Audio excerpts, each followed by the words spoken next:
Good morning, students. Now I am going to explain the topic functions of human resource management. In this class, we have to understand what are the basic functions in human resource management.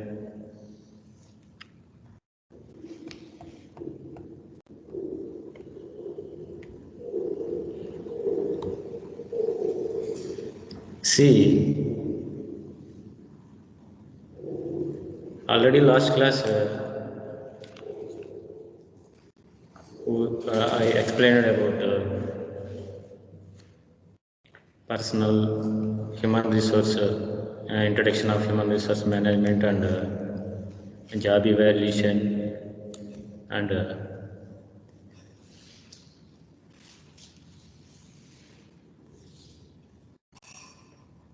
personal management process. And now in this class we have to discuss about basic functions of human resource management. See here, managing human resource is one of the key functions of business organizations. Human resource management is an extension of personal management. Among all the factors of management, it is the human factor that is very dynamic, and this is to be carefully identified, developed, and honored to achieve organization goals. Here, it is a management function concerned with hiring, motivating, and monitoring workforce in an organization. Human resource management deals with issues related to employees such as hiring, training, development, compensation, motivation, communication, and administration. Human resource management ensures satisfaction of employees and maximum contribution of employees to the achievement of organizational objectives. See, in any organization, what is the main objective? What are the main goal of any organization in top level management? The profits maximization is the main objective in any organization. Profits maximization. So, in the human resource management, we are carefully handling the manpower. It is helpful to maximize the profits in the organization and minimize the cost. So, the functions of personal management are varied. The personal manager has to look after all stages from identifying the manpower requirements to the stage of ensuring that the employees contribute the corporate goals. This is main important functions. These are all the basic functions in human resource management that are the manpower planning. First one, manpower planning. Second one, recruitment, and the third, selection, and the next placement, and the next induction, and the next wage and salary administration, and the next one, training and development, and the next performance appraisal, and then next employee grievance and welfare aspects. These are all the basic functions of human resource management. Comes to the first one, manpower planning. The first one is manpower planning. It is the direct responsibility It is the direct responsibility of personal manager to ensure that the right number of right people are made available at the right departments. The techniques such as manpower audit, and manpower inventory and others helps the personnel manager to identify the gaps in the manpower position in the organization. The plans of succession, recruitment, staff development and redundancy guide him to do his job in the right way. See, meaning of manpower planning. It is the process of estimating the optimum number of people required for completing a project, task or a goal within time. Manpower planning includes parameters like number of personnel, different types of skills and time period, etc. It is an never-ending continuous process to make sure that the business has the optimized resources available when required, taking into consideration the upcoming future projects and also the placement of the outgoing employees. It is also called human resource planning. Human resource planning. Manpower planning is also called human resource planning. And next, the manpower position keeps on changing in the organization because of several factors such as transfers.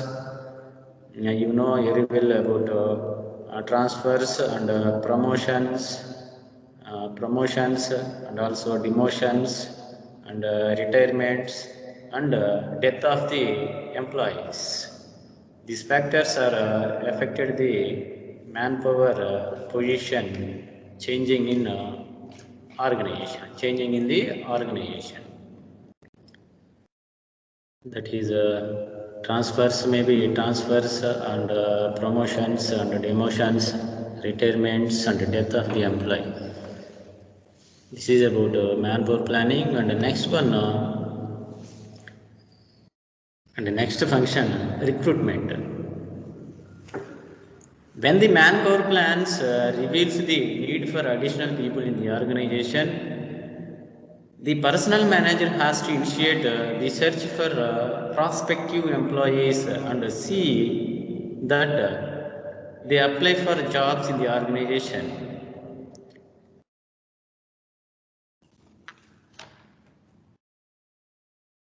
Recruitment is often called a positive function.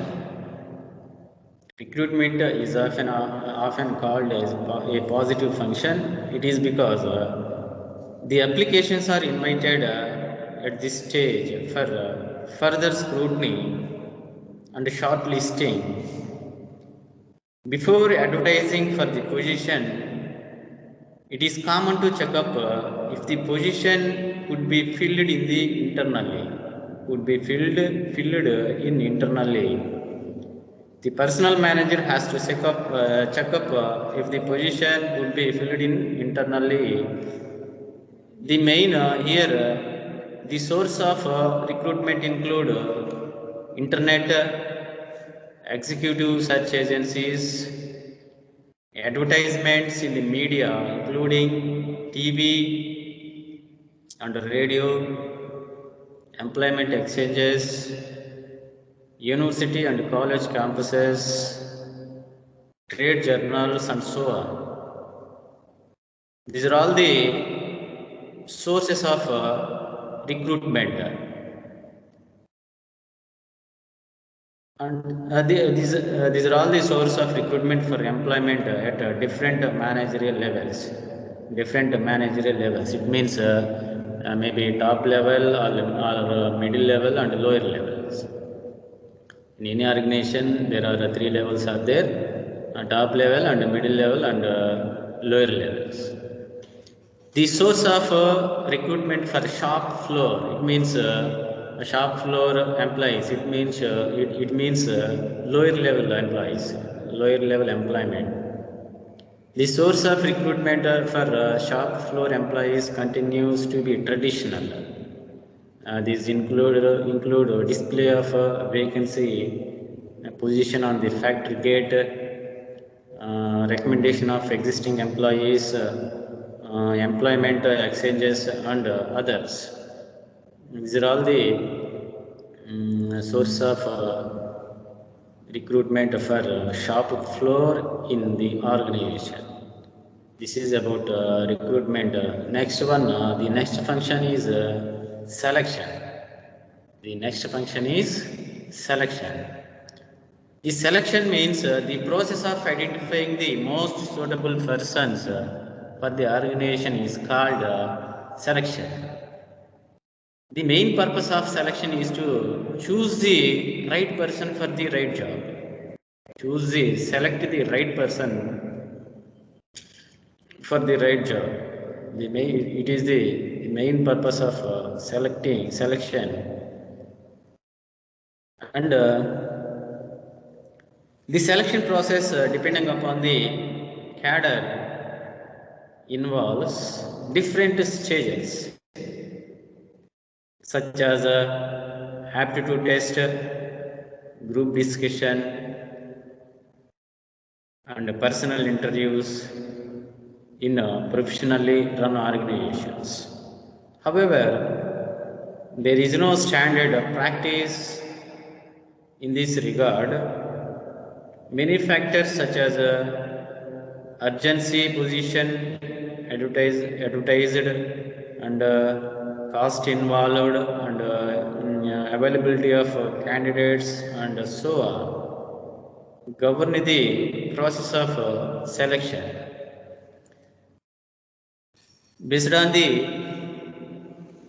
this urgency of position advertised, and also the cost involved, and also availability of candidates, based on these factors, the process of selection is governed.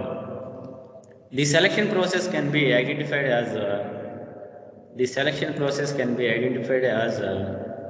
process of selection and shortlisting of the right candidates with the necessary qualifications and skill set to fill the vacancies in an organization. The selection process varies from industry to industry, company to company, and even amongst departments of the same company. In the same company also, there are different stages depending upon the departments. It means the selection process differ from department to department. So this is the meaning of selection. See here, the selection process involves the following stages. The selection process involves the following stages, that is initial screening, initial screening or shortlisting, comprehensive application, biodata screening, aptitude or written tests, group discussion, personal interview, medical examination, and employment offers. These are all the stages in selection process. See, first one,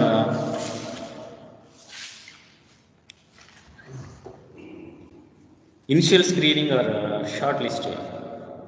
It is customary that the organization gets inquiries seeking information about the availability of posts, salary range, a place of work, working conditions, and others. At this stage itself, the organization screens the inquiries and considers only such cases which can result in potential candidates for a given vacant position. Based on the job specification, most of the inquiries can be eliminated. This process is called shortlisting.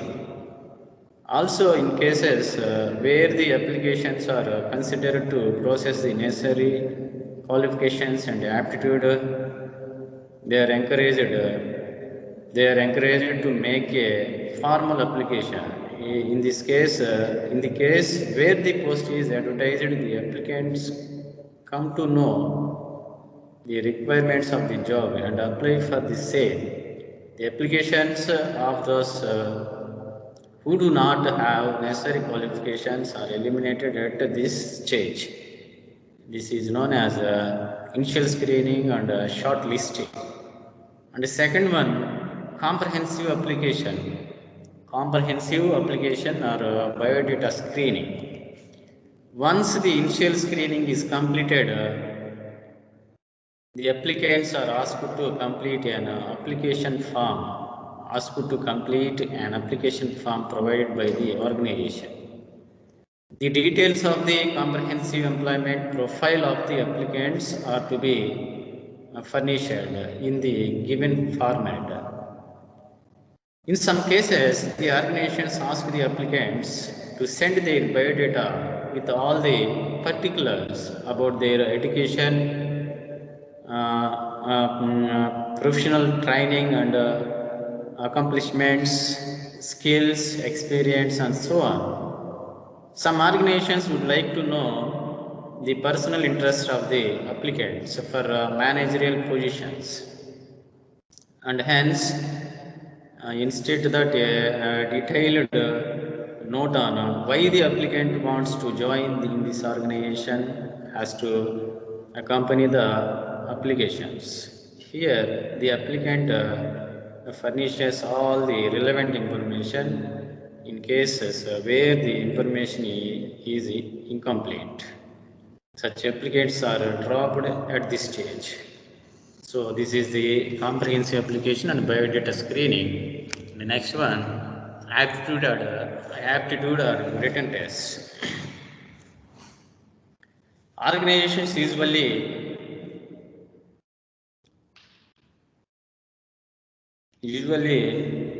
relate to a considerable extent on intelligence, aptitude, ability, and interest tests to provide a major input to the selection process. The aptitude test enable the organizations to predict who would be successful on the job. The main purpose of the employment test, it is predict how the candidates are likely to perform the given job. For instance, for the position of an engineer trainee, basic concepts in science and engineering are tested, and also aptitude of the applicant on issues relating to creativity, judgment, situation analysis, and so on. It is tested. And the next one, group discussion. Those who pass in the aptitude test are called for a group discussion. In group discussion, the following abilities of the candidates are assessed: communication skills, presence of mind, reacting to others, viewpoints, ability to convenience, leadership skills, and others. At this stage, some conventional topics are given for the group discussion. How best the organizes one's thoughts and presents those to group in a conveniencing manner is assessed here. And the next one, personal interview. Such of those who are shortlisted in group discussion are invited for attending a personal interview. The interview board consists of the personnel manager, one or two senior managers, and one or two senior managers, and within the organization, and a psychologist to assess whether the candidates possess the abilities as demanded by the job specification. Apart from this, the sociability, adaptability, ability to cope with stress, and ability to achieve targets, and a degree of commitment of the candidates, and so on, are assessed at this in the time of a personal interview. And the next one, medical examination.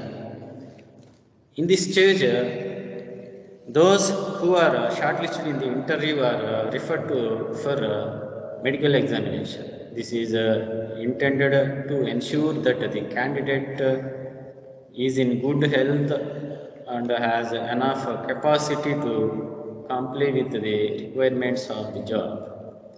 It is also used to show that minimum standards of health are taken care of by enrolling those who fall short in company health and life insurance programs. In such cases, where the candidates fail to meet the minimum requirements at this stage, they may be sometimes given an opportunity to improve their health position within a specified time frame, and then report. And the next one, last one, employment offer. In this stage, this is the last stage of the selection process. Those who are considered medically fit are afford employment in the organization. The terms and conditions of employment are specified in the letter of the offer of employment. Most of the organizations insists that candidates sign a contract for a minimum period, say 1 or 2 years. This is the employment offer. These are all the stages of selection process. First one, initial screening, and the next comprehensive application, and the next aptitude and written test, and the next group discussion, and a personal interview, and a medical examination, and employment offer. And the next one, induction. Next one is induction.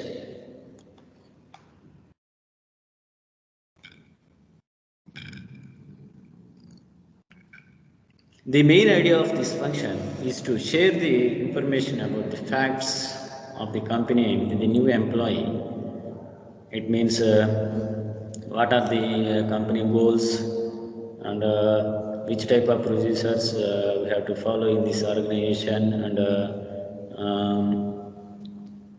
and also procedures, policies. These are all the explained detailed to new employee. This is known as induction. At the time of getting inducted into the organization, the personnel manager provides orientation. It is also called orientation program.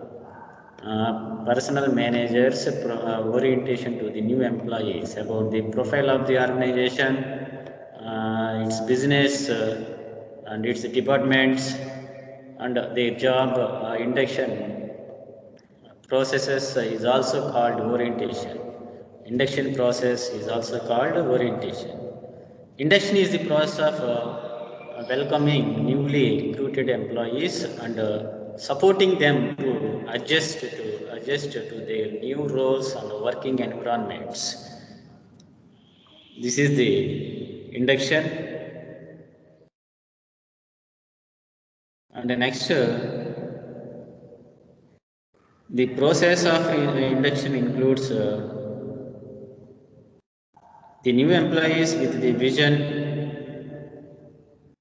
and goals of the organization, and with the functional environment of the organization, and providing certain insights into the organization culture, values, and personal policies, code of conduct, terms and conditions of service, future growth opportunities, grievance handling, disciplinary procedures, and so on. These are all the explained to the newly recruited employees. This is known as induction.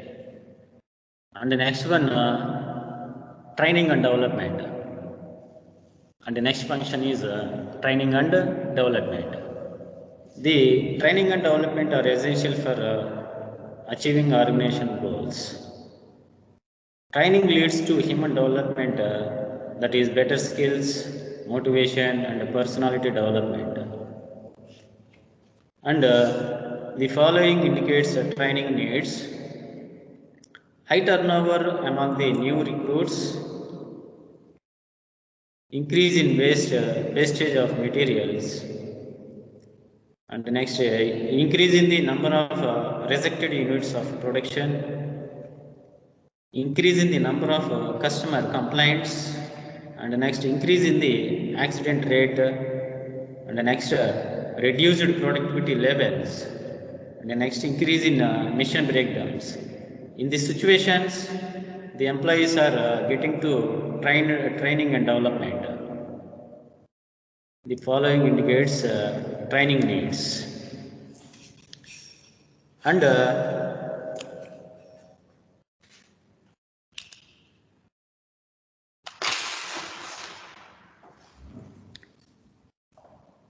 training is a short-term process of utilizing. Training is a short-term process of utilizing systematic and organized procedures by which the staff acquires specific technical knowledge and functional skills for a definitive purpose. The focus of training is the job or task. The role of training in an organization is governed by overall purpose of the organization. In a fast-moving customer goods company, training will be geared strongly to achieve longer sales than that of competitors. So, this is about training. And the next one, development. And the next one, development. Development is an activity aimed at career growth rather than immediate performance. Employee development is the process which helps him or her to understand and interpret knowledge rather than teaching a specific set of functional skills. This is about development.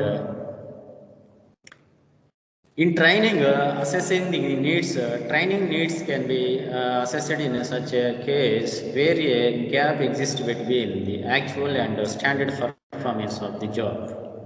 This can be observed only through periodic appraisal of performance of the workforce at all levels. In addition, the following indicate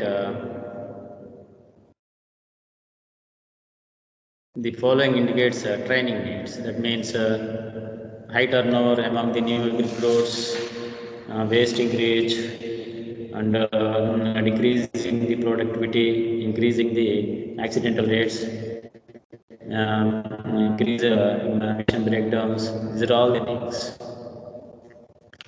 And here, methods of training.